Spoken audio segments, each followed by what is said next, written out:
All right, folks, welcome to Magnet Marketers and today's show, Branding Your Business, Critical Tips to Be Seen. And we are excited to bring in a special guest. Let me first just give you a little background. I'm your co-host, Mike Gingrich, president of web software agency Digital Hill, co-founder of TabSite, co-founder of lead capture software Waftio, and a nonprofit called I Give Global. And I have my beautiful and wonderful co-host with me, Jessica Phillips, who's founder and president of Now Marketing Group and the Relationship Marketing System, where they help brands translate their authentic story through online marketing and social media. Today, for this special episode on branding, we have with us Phil Pallen. Phil, welcome to you, sir. Thank you for having me. I'm happy to be here. All right, we're glad to have you. Let me give the audience a little background on Phil. He's making a living by ensuring the best of beautiful branding and effective digital strategy for his clients. Now, his sweet spot is making brands look incredible for the public eye. And he's done that well for some things and people that you're going to recognize here. Phil builds brands for TV personalities, experts, and businesses. And some of those include the sharks and entrepreneurs on ABC's television show Shark Tank, the personalities on Dancing with the Stars. All right. And let's see, there's others. The X Factor, American Idol. Awesome. Project Runway, Doctors, and more. So Phil, you're based in LA, but you're around the world traveling. I love your travel schedule, man. I mean, you got into some great speaking gigs in Europe, things like that. I am envious, man. That's awesome. Well, you can do it too. In fact, anyone who's watching this can do it. It's only a decision I made a little over a year ago. When I finally got to the point, they're doing construction right now, right as we start. How convenient. Perfect timing. Stop, we're doing Great a brand. timing. You know? I just decided that travel was something that I've been passionate about my entire life, and I don't have to work from anywhere, so why don't I work from everywhere? So that's what I do.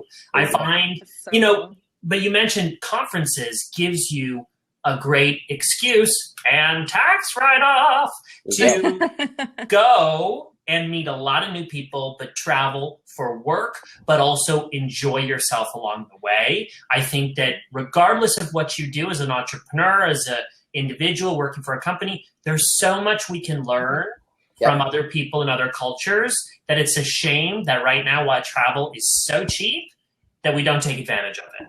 And let's be honest, it makes for really good Twitter and Instagram photos and Facebook photos that you post. I'm trying to up my game, Jessica, on Instagram. I don't know. It's like there. Like well, that's kind. I'm a terrible photographer, but I'm working on it. Thank you. Mm-hmm.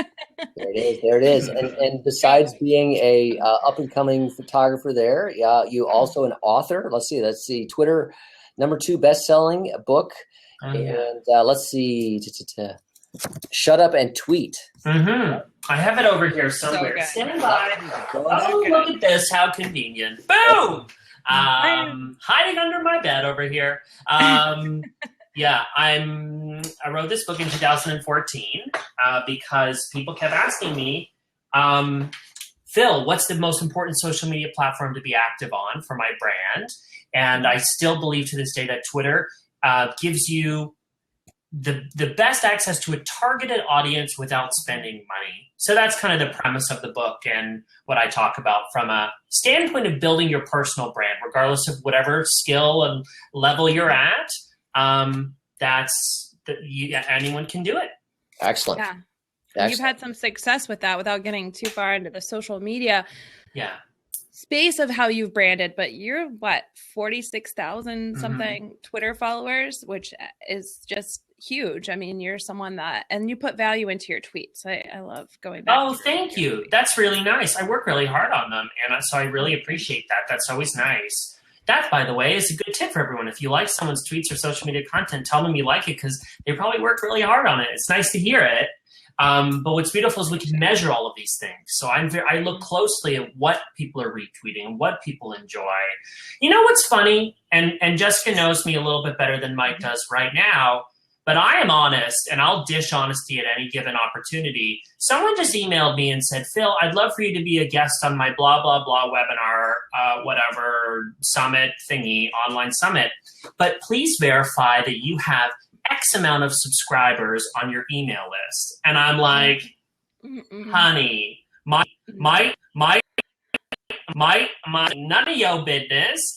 If you're not going to put me on your summit based on the fact that I have a social media following that you, by the way, should have researched before you emailed me, not interested, blew it.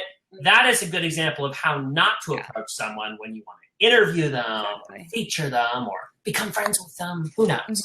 Basically, what they were saying is, could you get us more attendees to our conference based on your email list? So no, thank you. Unless you're paying me to market for you. Bye-bye. Yep. Bye-bye. Yeah, exactly. Yeah.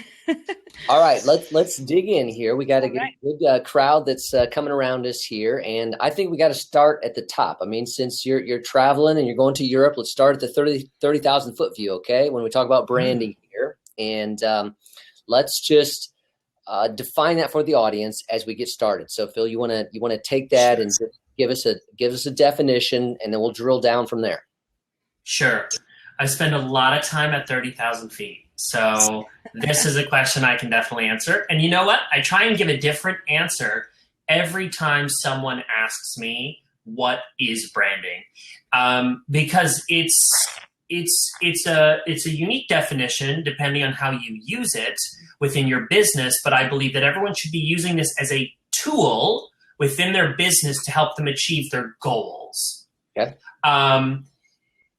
I get sparked up about this because a lot of people say that branding is a waste of time or a waste of money. Chalene Johnson, Michael Port have recently come out with podcasts and blog posts about how branding doesn't matter. And I would love to challenge both of them at the same time in a boxing match because I believe, in fact, the opposite.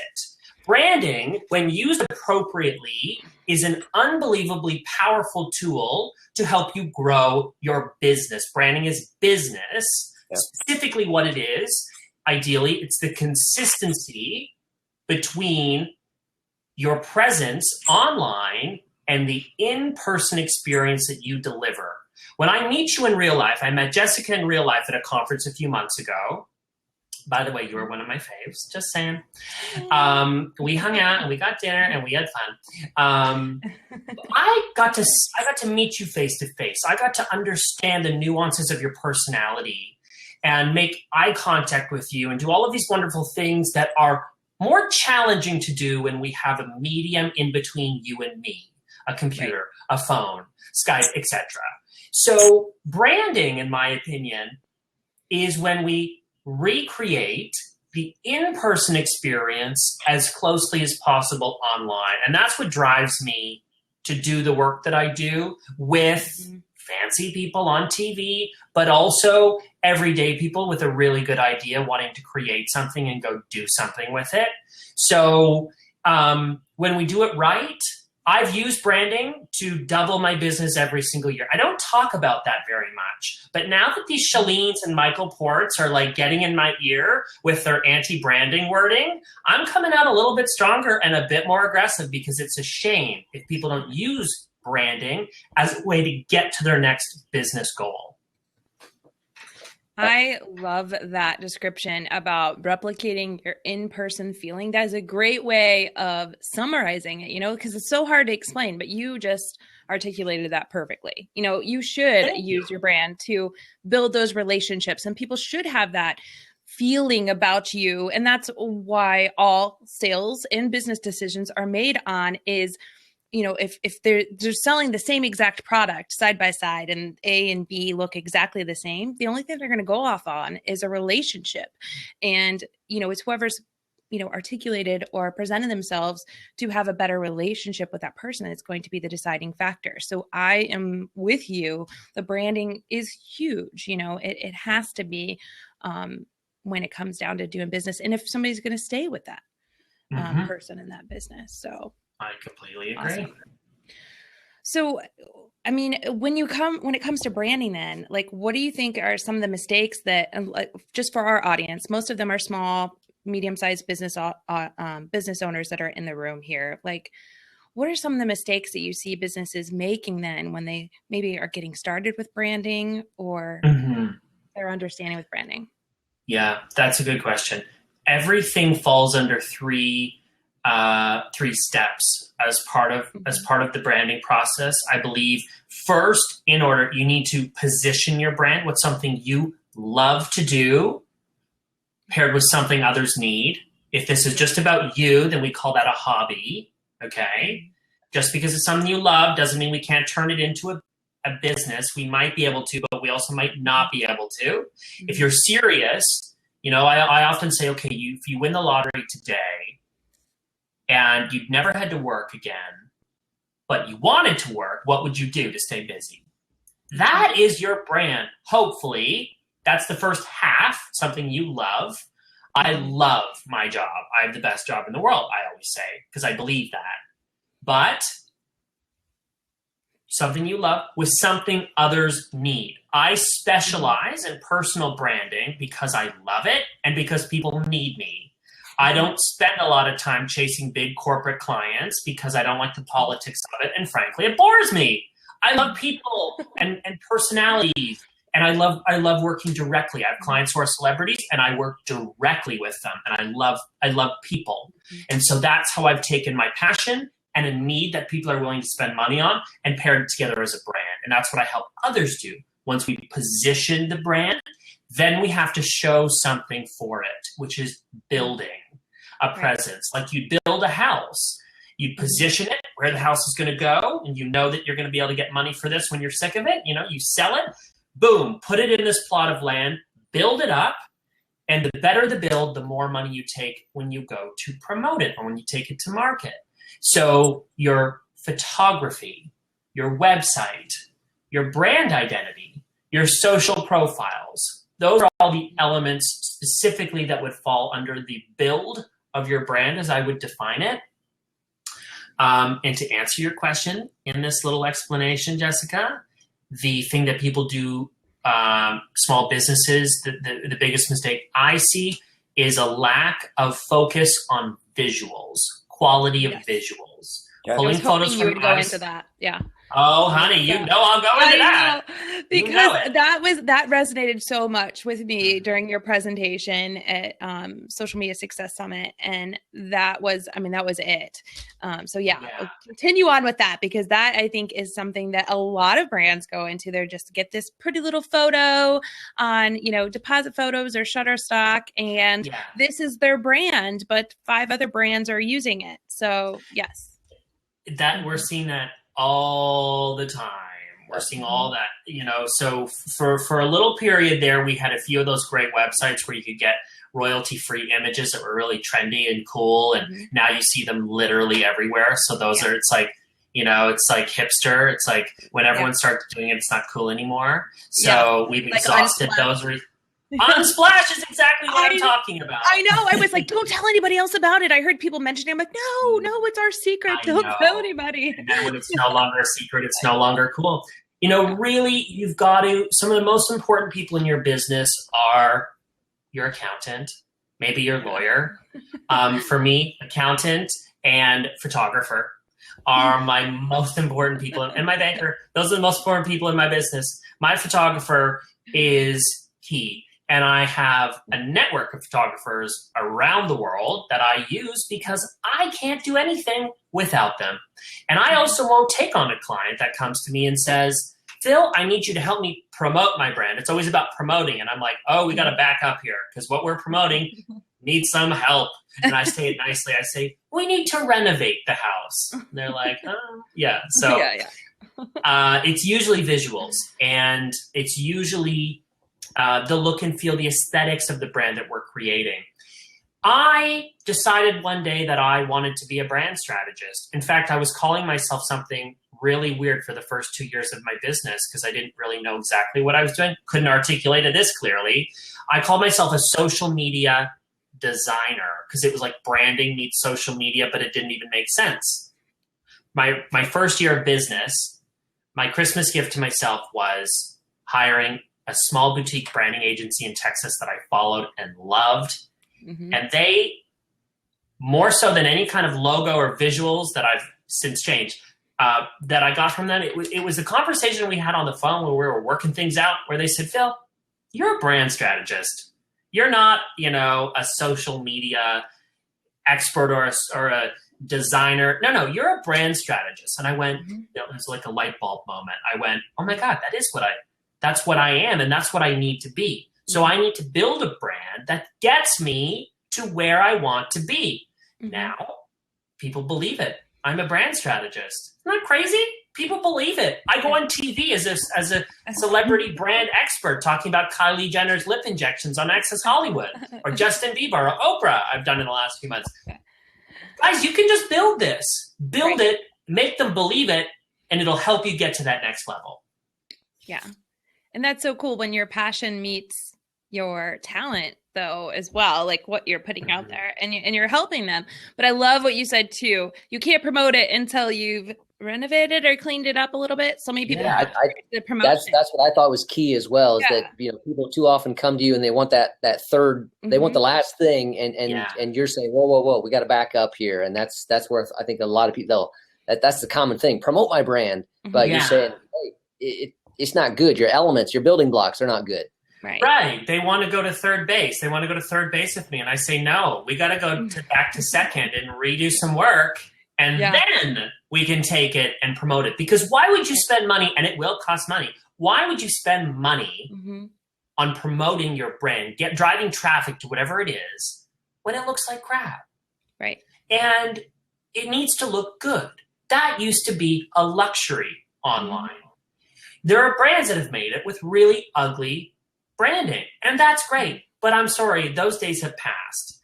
You have to look good for people to take notice. And I don't mean you need to go look like a model. You need to go to the gym. That's not what I mean. I mean your photos can't be your profile photo can't be your pageant photo from 1994. I mean your profile photo, your visuals need to be aesthetically pleasing, but most importantly, you need to look like you, how you look now. If you decide to drastically go change your hair, get some updated photos. In my opinion, it is your responsibility as a citizen of the world in 2016 to make sure your online brand looks and feels like you. What happens if you're online dating? Maybe some people watching who are online dating decide, oh, this person looks really awesome. I'm going to go meet them in real life. Then we go meet you in real life, and you are not as awesome as you've made me believe. Mike, that was a great expression. Can you do that again? That is a great physicalization of the kind of reaction we have when there is an inconsistency between you online and you in real life. You used an example in your presentation that you did as well. And it was he a yoga instructor or some kind of holistic person?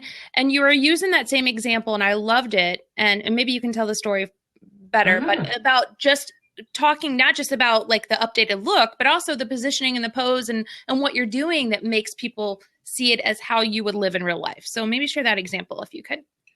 Totally. He came to me with photos that were kind of like headshot photos, white background. And he said, Phil, I'm so excited. I can't wait to start working with you. And guess what? I've already got one of the things done. So it's one less thing you need to worry about. And I'm like, get nervous when people say that. He's like, I've already got new photos. I got them done last week. And I'm like, oh God. Sends it in. By the way, rarely. Sometimes people will get photos done and they're done well, but usually not. Usually they need the Phil speech that Jessica loves on visuals, which I'll give you in this hour. I got to see you in your context. I got to see you in your element. It can't just be you against a white wall unless that's your brand. There's a lot of white within my brand. I'm against a white wall right now, but again, it has to be intentional. So the example I gave was the before and after. I can't share my screen here, I don't think. Yeah, you can put the link. Let me move this one. Okay, and then I have to probably find it on my computer. Okay, I can look. I know. I wish we could send the visual, but let me see. Is it on your website or no? I don't think it's on my website. I'm about a week or two away from launching my new site. So my current one is kind of lacking some TLC. Actually, I might have the photos here. I've got them. Yeah, I have them in no, you guys will love this. I have them in separate folders on white and then other. Mine are the other. How do I do it? If you walk me through. I know you can drop the link in there. Okay. To screen share, you have to add the extension, so maybe we won't do that right now. Okay. So the example was, though, the first picture that he showed on the screen was just the guy with the white wall behind him. And then the next one was him in his natural element, which was, I wish we could show this to everyone. But well, how about I email the pictures while you're talking about it? Why don't I email the pictures to you right now? Sure. Perfect. And we'll move on and then come back to it so that people can see the visual. But in the natural element. So like if you're a real estate agent, okay, you don't want like the white walls behind you. Maybe it's you interacting with someone. Maybe it is you, your professional headshot, or maybe it's you in front of a house or something that's showing action in like you in every day. We actually did this before I even heard your presentation. Some people are looked at us like we were crazy at Now Marketing Group, because I put everybody in with like one guy has his picture next to his transformer. Okay. The other person is doing laughing, and that's their headshots on our team page. But I was like, let's do something like in our natural element. And it was like completely unheard of in our little small town. But then after I heard your session, I was like, see, we're actually doing some stuff right with this, with this branding.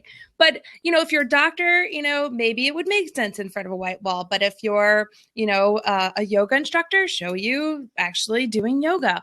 But adding that extra personality to your photos so people feel like they already have a sense of who you are. If you're not that person that's using, or, greets people in a 3-piece suit, you're more chill and wear bow ties or whatever, show yourself in all of your images and your branding online as if somebody was to meet you in person, is what you're saying. And I love that. And there's a really good point. I just sent you an email with the examples, so maybe you can, I don't know if you can do the screen share, but there's a comment on the side from of Lanata. I might be reading that wrong. But ongoing visuals too, not just starting off strong, but being consistent and keeping the good visuals coming. Thank you. Amen.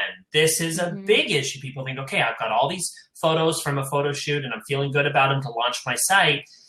Have a really good relationship with that photographer. Maybe they can help you out with Instagram. Maybe they can help you out with your blog images. Have consistency. I know not every Instagram photo you post will be done by a professional photographer, but that's okay, because you'll use an app where you decide on a particular filter or a group of filters. Be consistent with your updates. Have some fun with your captions. Just remember, the truer you are online to who you are in real life, the more positive that experience is going to be for your users and your customers. Who knows? Maybe they will be customers. Maybe they won't. You're not on social media, or you're not creating a podcast or creating content to get customers. You're doing that to form relationships with people. And if people like you, if you're a good person, then that will manifest in a lot of great ways.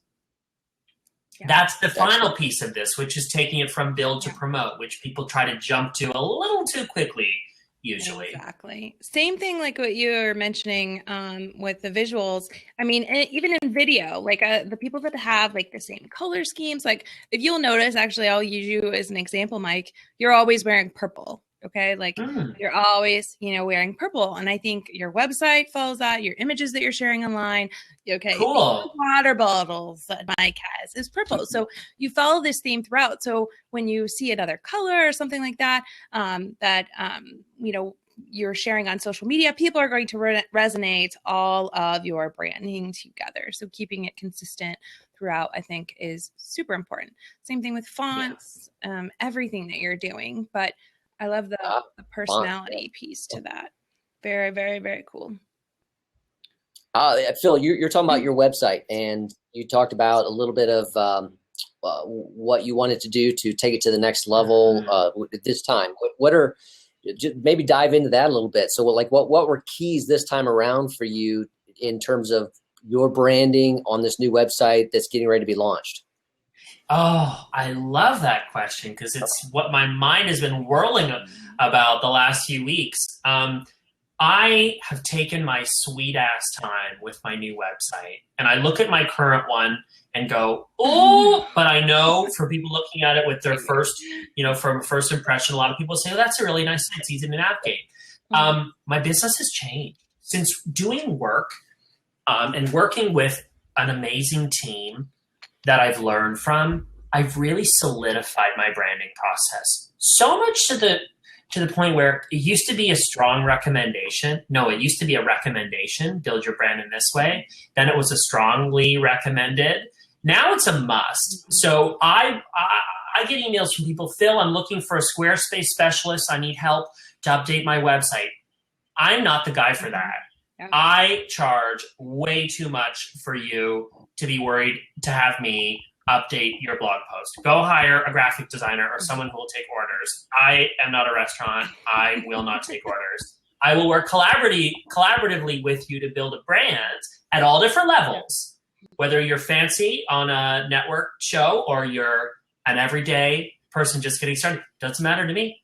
But now that process is solidified, I am so excited to explore that on my website. So I've got now 20 examples of brands that I've built in the last 6 months that no one except for the client has even seen. So I get to launch a new site with like 20 new case studies. Okay. I've done an about video that I don't know if you guys can play videos. How does that work? I think if we have the link we can in here, it will play. Yeah. Well, I'll give you the link. Because it makes sense in the context of this. For 5 years, I've been like, I need to make a video. I go speak at conferences. Nothing plays before I speak. Like I want to have a bit of an edge on that. And for my website, but finally I've produced a video that not a lot of people have seen that I feel it communicates who I am and why people should care in a minute and a half. So that I'll launch on my new site with new projects and a new services kind of description on how people can work with me. Very literally, this is how much it costs. For the first time, I'm going to put my prices on my website. Because everything's set. I don't need to hide it because whether you read it now or you email and waste my time later, it's still the price. Save you so much and it's taken me 5 years it's taken me 5 years to make this machine really well-oiled to the point where I've done this stuff so much now that I know the way that needs to be done properly. And if people don't want to do it the right way, I don't want to be responsible for the end result. Smart. Yeah. Boom. Okay. Now, one of the things that I think some of the small businesses, maybe those in the audience, nobody's mentioned it yet, but what are differences in how you go about it or the branding process for the startup versus the personality, thinking of a business entity versus a business personality? I don't think of them very differently. Okay. In fact, it's easy to think of them differently, and I always challenge myself not to, because even if it's a startup or a company or a corporation, now more than ever, there's a need to personify, to have a brand voice, to emulate a person, a personality, to have those redeemable traits that we see in very few brands nowadays have actually successfully done this, achieve this kind of consistency between the copy they use online, the radio ads we hear about them on the radio. I think I'll give you an example of a brand that I think is not doing it very well. There's a fly on my hat. I saw that, man. Did you see that? He landed, right? Boom, right there. He wants to be a part of the conversation. It's like I got a thing or two to say about branding. Yeah, right, exactly. Speak up. I think MailChimp does an amazing job of brand consistency on their social media, on their copy, on their website, in their user interface. I think Uber is struggling right now based on how quickly they've grown to have that kind of brand that like we want to be friends with. Okay. So I've always been really interested in the politics behind Uber and Lyft, particularly in LA. Lyft is a smaller, more West Coast, not just West Coast anymore. It was originally, but New York, San Francisco, Los Angeles, big cities have Lyft, and I much prefer Lyft. And I chat, and this is relevant to the conversation because I chat with the drivers all the time, and they're always on about, oh, I hate Uber, I love Lyft. But they do the same thing. They've just created a completely different culture by branding. It's fascinating. Okay. Same thing. They'll pick you up and drop you off, and your card gets, charged for it. But Lyft is a particular audience. I sit in the front seat because I'm not in a taxi. I'm in a rideshare. Yeah. I sit in the front seat. You fist bump with the driver, and you have a friendly conversation. And I'm always giving free branding advice because I'm a nice guy. And it's just better. And then I don't take Uber unless I'm in another country where Lyft isn't an option. But and I, just two exactly the same service, different brands creating different cultures. They've just now come up on my radar. Well, in Lima, we don't have anything. It's such a small town. But when I go out of town, like I used to only hear about Uber, but I think you're right. I mean, I do like Uber, but because they grew so quickly, their consistency with their branding has kind of fallen off a little bit, I would say. And it's kind of, I think, been a little bit harder for them to keep up with. So Lyft has now come on my radar, and they do have some really cool messaging and how they're presenting. Oh, wait. Sorry. I didn't know that's that was good. Let's watch it. Let's do it. I just put it in the box. It is my job to make sure that in 3 seconds or less, people remember you. There it is. Because if you lose them, you've lost them forever. Mute yourself, though. Monetization of media is a beautiful thing because it means that we can all be creators and podcasters and photographers without being experts, without going to school for this. But it's equally terrifying because now that everyone is creating content, it's so much harder to get noticed. My clients are jewelry designers, celebrities, public figures, politicians, small businesses. I get to talk to really interesting people as part of this career. Now I get to teach people in different countries and cultures how to build a brand. I reached a point where I thought, I need to let others in. I need to let people eavesdrop on this amazing information that I learned from my peers, my clients, my friends. And that's where my podcast was really born from. And I want to inspire others to take their passion and turn it into a brand. I'm so lucky because I get to do what I love. This is a job. Are you kidding me? I have the best job in the world.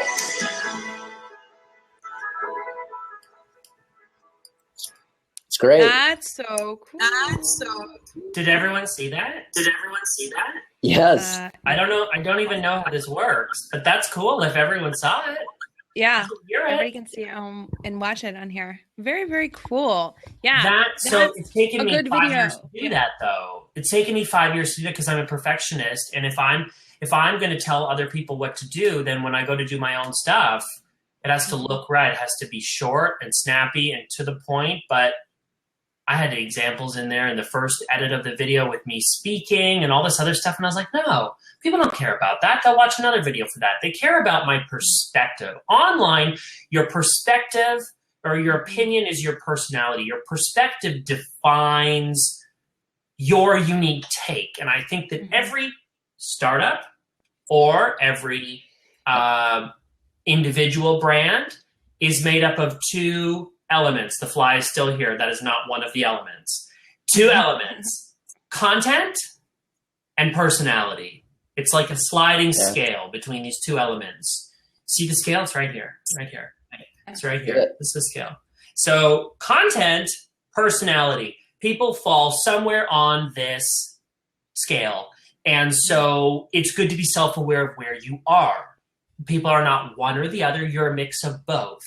But to know where you're strong, is it for me, I'm probably more personality than I am content because I think social media is kind of boring in a lot of ways. So I use my personality to keep people engaged. As soon as things get serious on stage, just as Jessica, I crack a joke or I reel people in with something so they actually learn something.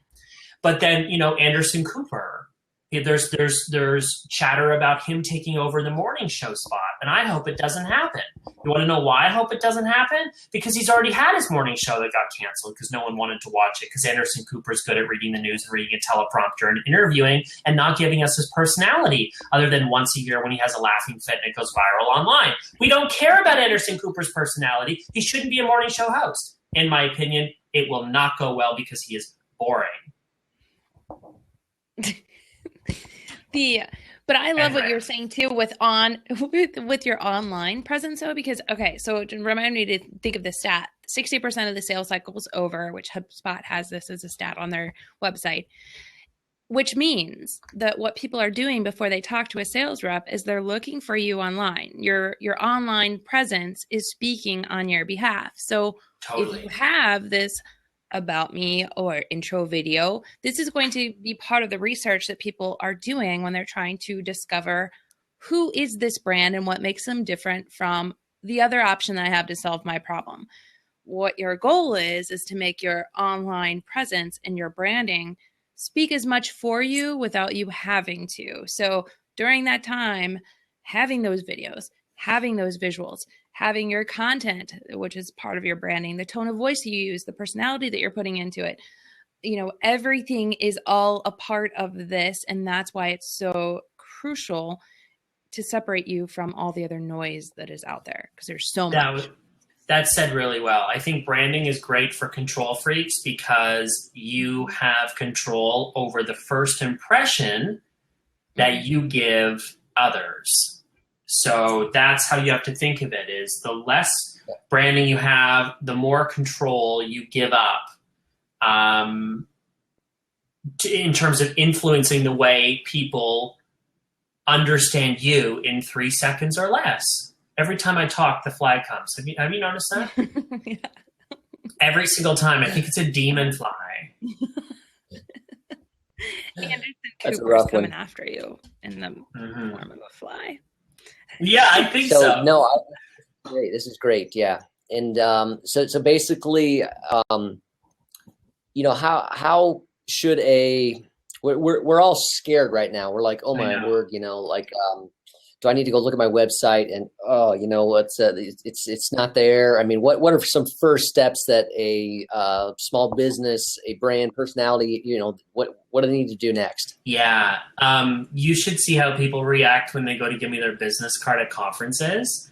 In fact, it gives me anxiety because I'm up there preaching away and then I'm like, wait, I hope my business cards look good. But people always hand me their business card. It's so funny. And they're like, okay, but don't look, but don't go to my website, but I'll give you my card. But don't look at the card because I just had these made at Moo really quick, Vistaprint, but don't. Yeah, this is not it's gonna be better than this. People are so funny, it cracks me up.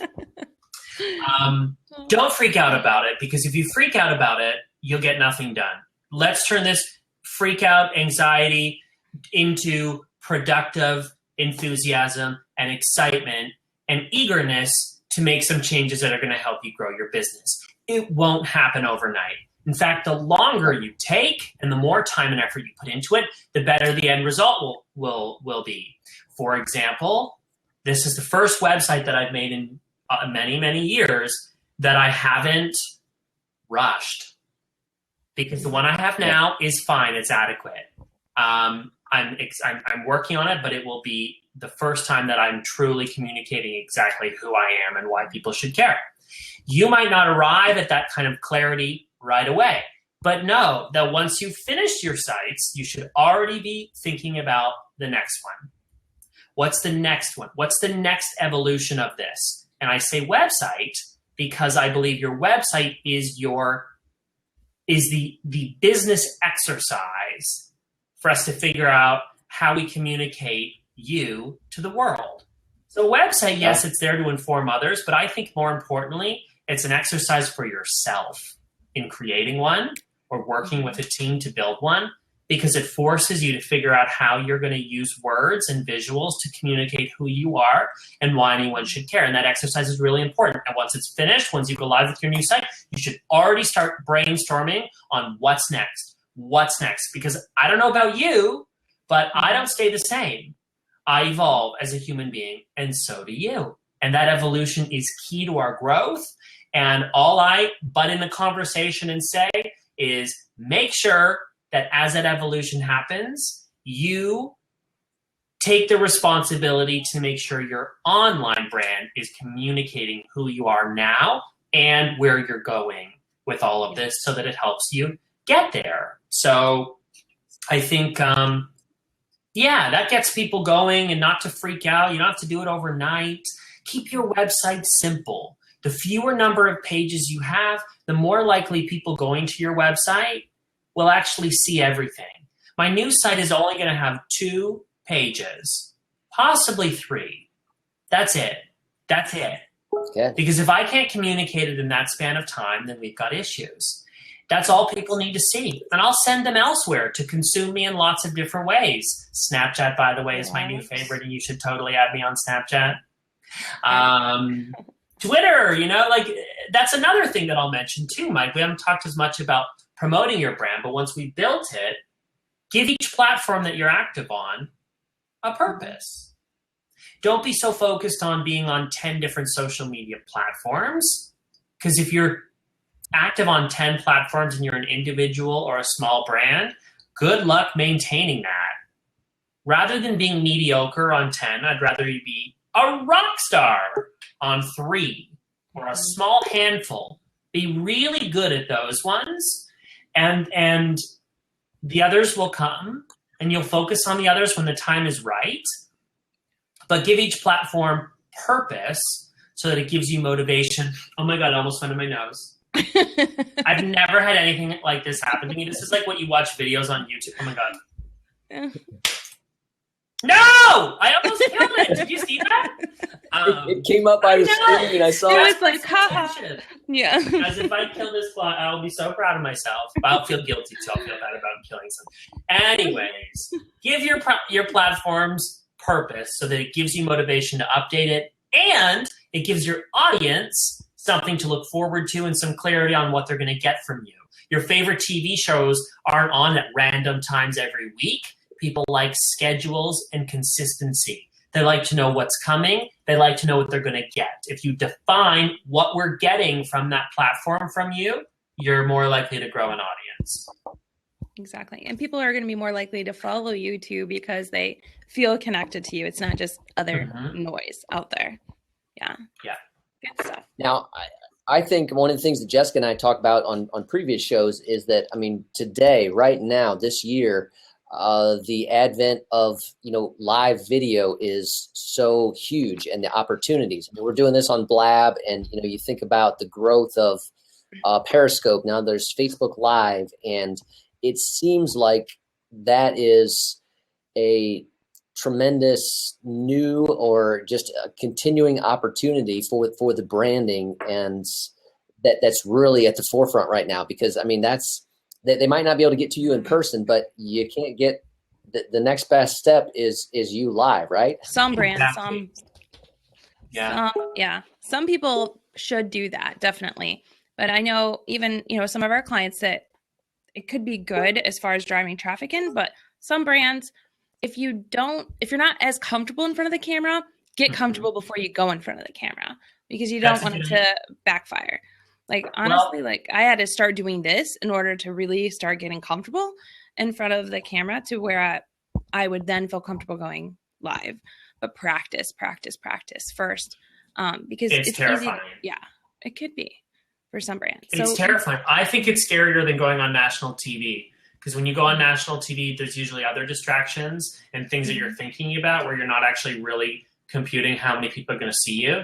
But when you go live on Facebook or you go live on YouTube or any of these things, not only will people watch now, but they'll watch later, and it could live forever. So you don't really know. It's the unknown.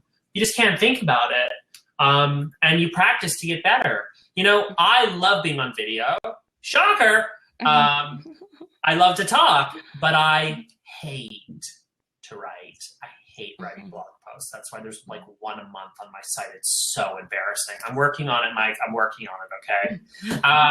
That's why you're going to 3 pages on your website, right? Yeah, no, blogs. Blogs not even going to get a page in the navigation because it's just not my thing. I hate writing. I hate blogging. Hate it. Now I need to do it. I love to podcast. I'm aware of what I'm crappy at, and I build a support system to help me. So I'm good at talking. So I talk my blog post to one of my team members who will then draft it, and then we edit it. And then my partner will have final say on that. And then boom, we upload it. Podcasting, I'll sit and record and interview someone, audio saved to my computer, sent to my editor in Europe. Then it comes back in 4 days.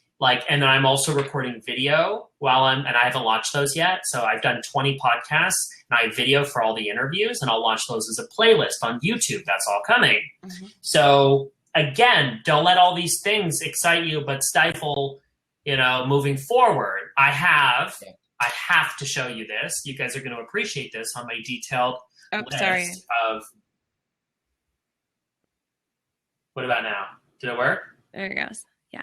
Can you see me? I can see you. Yeah. On this list, It might be hard to see, but I have Phil's website. Need to have for launch and nice to have for launch.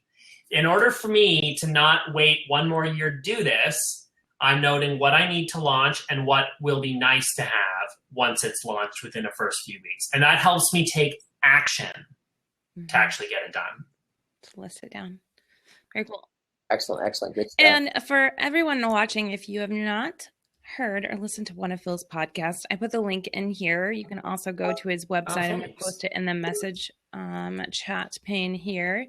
And then check back. And when's the new website coming out? Oh, God. I'm not rushing you, but. Give me 2 more weeks. All right. So you'll have to go back and check it out after that. I can't believe we've already spent 50 minutes together. It was fun when you're having fun. So if you guys have questions, please feel free to type them in the chat pane. But to recap kind of some of what we've talked about with branding is that it's important to, as you said, make the person feel like they're speaking to you, whether and communicating directly with you. Your personality is if you were in the room with them, through your visuals, your content, your online personality, it should feel like you, so people can build a relationship with you and not just some picture that they're going to have Mike's reaction to when they do meet you in real life. Mike's infamous reaction. That's so good. And then what else would you leave anyone else with? Anything else that we haven't mentioned, Phil, as a recap to get started? Like if they're like, okay, now my brand, I know I don't have these visuals. I know I don't have consistency on my site. Would you say start with just doing an audit and slowly kind of building up? But that's images, where we start. Yeah. Yeah. We just take inventory of what you've got now. What do you have that we can use? What do we need to focus on? Does the brand need to be slightly repositioned based on research that we've done to better position you for success? And know your how do we strengths. visually show that? Know your strengths, know your weaknesses. Inspire the other people that can help you look like a photographer if you're not, right? It's amazing. That's always one of those scary leaps. That's a whole other blab about delegation, but taking the leap to hire someone, to pay someone to do something that maybe you're not making money from doing, but the time that you get back by not spending it on those small things is going to help you grow your business in ways that you won't even be able to realize. Having learned this firsthand, I was very stubborn. It was the Phil show for the first 3 years. Business got to the point where it was going to continue to grow and I was going to have a mental breakdown. And finally, I needed to put time and resources and energy into finding the right people to help me. Based on, number one, are they really nice? Most important quality in a client and a contractor or employee. 2, are they hardworking? Can you rely on them to execute your vision? But to me, them being nice is even more important than working hard. Yeah. Yeah, because you have to be able to communicate with them. I mean, especially when you're building a brand. I mean, there are some personalities that are not easy to get along with, okay? But if you're really trying to get down to it, you don't want to feel like you are trying to please or compromise to the other party and sacrificing the brand identity in the middle because you don't feel comfortable communicating what it is that you need to get out. And that person, you guys aren't a match to bring that out of each other either. So yeah. I think that's a good trait, is being nice. Mm-hmm. Plus, mean people are, not good to have around. Yeah, you want to be All right, we got a question. Oh yeah, go ahead. Yeah, we got a question in there that came in, and it's branding and how it relates to fixing negative reviews. Okay, so somebody's saying there's negative reviews out there that's impacting the branding. Where do you start? It's really hard. It's really hard, depending on where those negative reviews are. Sometimes you can get them removed. A lot of times you can't. A lot of times you can spend a lot of money trying to get them removed and still not get them removed. So that is actually case by case. Sometimes people aren't going to notice it, and you're probably more self-conscious of it than anyone else. In an instance where you can't remove the damage that's been done, you want to focus on creating new material that will ideally replace that old content on the first few pages of Google, based on a lot of other SEO factors, backlinks, and the time-sensitive nature of it, and keeping content new and fresh, and being active on social media and producing content that people want. Unfortunately, there's no easy formula to just follow when you're trying to fix negative reviews, but you can get creative about how you go about overcoming those, even if you can't remove them. Mm-hmm. Yeah, totally agree. But I think encouraging people to leave positive reviews, I know we did a lab on this before, but trying to combat that with getting the people that do love you to comment. Positive volume to overcome. And then, of course, reaching out to that person. If they did leave a negative review, try to have them remove it if you can resolve the issue. If not, then get the positive ones to overcome those. But yeah. The cases that I've seen are the ones where it's usually competitors that are just being really dirty. So ideally, if it's a customer basis where someone can remove it after you have a chat with them, fantastic. But I've seen it where people get really nasty, and it's hard. It's a really hard thing to deal with. Welcome to the times that we live in now. Right, absolutely. Yeah. Well, thank you so much for your time today, Phil. Thank you for having me. This has been really fun. Really good conversation. Great. Yeah, I loved it. And for those of you watching again, make sure to check out Phil's podcast. You can go to his website, philpallen.com, which I posted in the notes. And I'll also post it again right here so you can check out the podcast.